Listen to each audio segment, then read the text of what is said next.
Setiap kota memiliki ceritanya sendiri. Kota Medan adalah salah satunya. Di tengah gedung-gedung yang semakin tinggi dan jalanan yang semakin ramai, waktu terus berjalan tanpa pernah menunggu siapapun. Banyak hal yang berubah, banyak hal yang perlahan ditinggalkan. Namun di balik semua perubahan itu, masih ada mereka yang tetap bertahan, mengayuh harapan di tengah kota yang terus melaju, menjalani hari demi hari dengan cara yang sama, meski zaman telah banyak berubah. Dan di antara riuhnya kota Medan masih ada roda-roda yang terus berputar.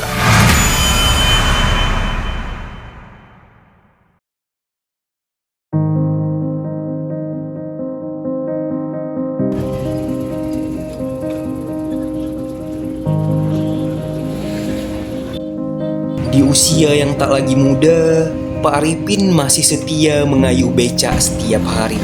Pekerjaan ini telah menjadi bagian dari hidupnya selama bertahun-tahun. Di tengah perkembangan zaman dan transformasi yang semakin modern, becak bukan hanya kendaraan baginya, tetapi juga sumber kehidupan. Baik Pak, jadi kalau boleh tahu namanya siapa ya Pak? Zainul Arifin, Usia Bapak berapa ya Pak? 64, Anak Bapak ada berapa ya Pak? 4 orang. 4 orang. Itu ada di rumah sini semua Pak? Enggak, satu udah kawin, yang paling kecil. Oh yang paling kecil udah kawin, berarti udah nggak tinggal di sini? Enggak tinggal sini.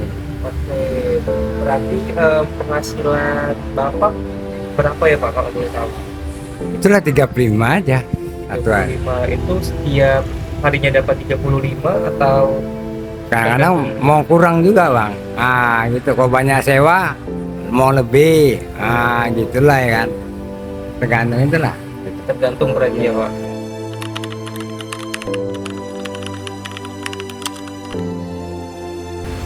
Baik Pak, Bapak udah berapa lama ya Pak jadi tukang becak? Dari tahun berapa? 89 sampai 2026. Dibilang 36 tahun ya. 36 tahun. Iya. Nah dalam sehari itu biasanya dapat berapa penumpang ya Pak? Kadang dapat 5 lah, entah 6 gitu aja lah bang. Dalam sehari. Ya. Nah penghasilan Bapak itu rata-rata berapa tadi Pak? Yang masih sebelum ini kan, sebelum 35 dulu 20.000 yang saya dapat. Ya kan, masa 20.000 itu pun itulah bisa juga untuk makan tuh, istilahnya gitulah kehidupan. Udah itu untuk tahun-tahun dari mulai 2001 mulailah 35 lah dapat saya gitulah, karena gini pindah pajak istilahnya gitu kan, udah pindah pajak di daerah Gurila itulah, situlah agak enak rasaku, macam sepele pajak itu gitulah kan, nggak tahu banyak situ istilahnya penghasilan. Waduh bacok nyampe yang rame malah nggak ada penghasilan. Itulah dengan sunyi kali, malah itu biasa-biasa itulah, udah itu aja. Nah penghasilan Bapak itu mencukupi nggak Pak dengan kebutuhan Bapak sehari-hari? Enggak lah.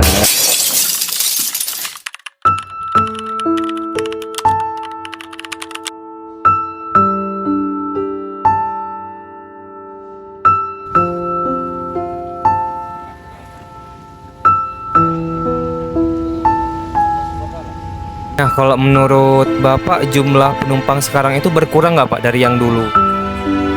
Kurang lah, kurang bang. Kalau banyakan dulu atau banyakan sekarang? Banyakan dulu lah. Ada apa tuh Pak? Ya karena dulu kan belum rame, belum ada entah Gojek kan, sekarang udah banyak Gojek semua kan, jadi agak kurang ada, kalah kita. Di tengah perkembangan zaman, Pak Arifin harus menghadapi kenyataan bahwa semakin sedikit masyarakat yang menggunakan jasa becak.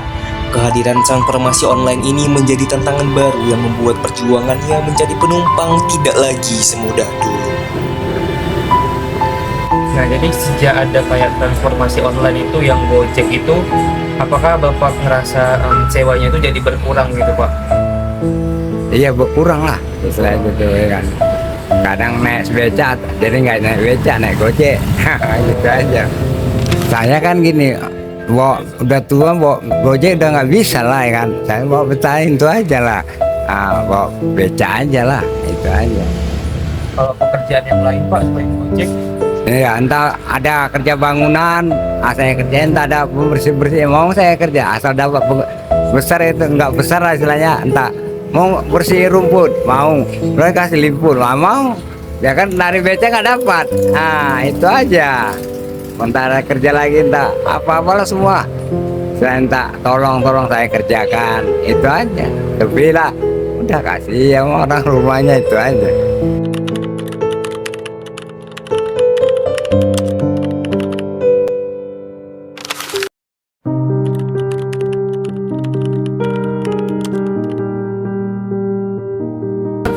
Namanya Sukarni Aji.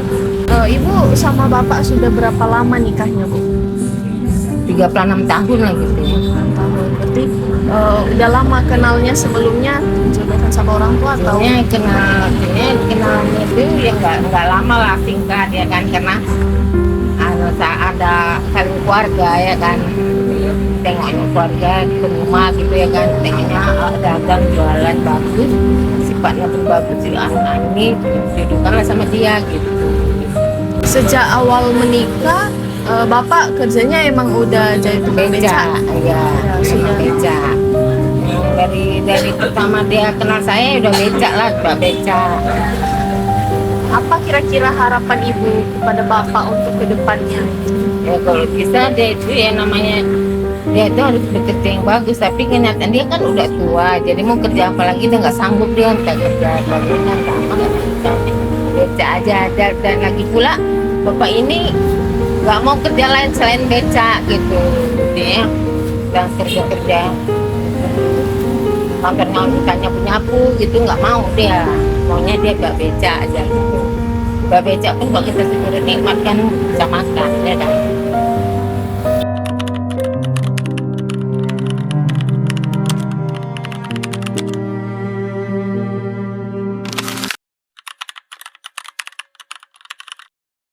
Beca itu sangat medan ya. Kalau dilihat sekarang sih dua sisi, seneng masih ada. Jadi generasi yang terbaru masih tahu apa, karena itu nggak dimiliki semua daerah. Tapi mungkin secara jumlah mereka banyak kalah ya terkait tentang kemunculan transportasi online. Oh iya, itu Miss ingat sekali waktu 2017 awal-awal Gojek itu muncul di Medan. Wah, itu sangat sering, kalau kalian boleh cek di berita online tahun itu sangat sering ada konflik bentrok di antara pengemudi transportasi online dengan beca gitu. Karena kan kendalanya itu sebenarnya keduanya sama-sama niatnya baik ya. Ya intinya kan mengantarkan penumpang, memberikan opsi ya. Karena kan nggak semua generasi juga suka dengan transportasi online gitu. Jadi kalau ditanya bagaimana keberadaan becak, mereka tuh sebenarnya tergeser ya, mereka tidak dihilangkan. Kenapa becak belum bisa di-online-kan? Karena kelemahan para pemilik maupun pengemudinya yang tidak taat administrasi, misalnya nggak punya SIM, nggak punya STNK, disuruh ngurus nggak mau, dan biasanya karena udah turun-temurun ngerasa ngapain aku ngurus, dari zaman kakekku juga udah punya becak gitu. Kalau misalnya dibilang dibutuhkan, pasti dibutuhkan, karena kadang keperluan orang juga beda-beda. Misalnya mereka mau pergi, pasti gak selamanya itu sendiri, pasti dia sama temennya. Dan mungkin becak bisa menjadi solusi ketika kapasitas orangnya itu lebih dari satu orang. Teman-teman kita yang mahasiswa, kalau lagi nggak buru-buru, lagi mungkin santai-santai, boleh sih dicoba terus naik becak. Mungkin nanti peruntukannya becak itu jika ternyata sulit proses adaptasinya, becak itu bisa dijadikan untuk komoditi wisata kepada wisatawan. Jadi mungkin memang becak bukan yang untuk sehari-hari seperti Gojek ataupun Bajai. Kalau memang ternyata nanti proses adaptasinya agak sulit, tapi kan bisa aja itu diperbarui, dibuat lagi sistem yang lebih bagus supaya bisa menjadi daya tarik wisatawan, karena yang punya Betor itu Sumatera Utara. Di tengah perubahan zaman, Pak Arifin tetap memilih untuk bertahan. Dengan segala keterbatasan, beliau terus mengayuh becaknya demi menyambung hidup dan menghidupi keluarganya. Karena bagi Pak Arifin, selama masih ada tenaga, roda kehidupan masih terus berputar.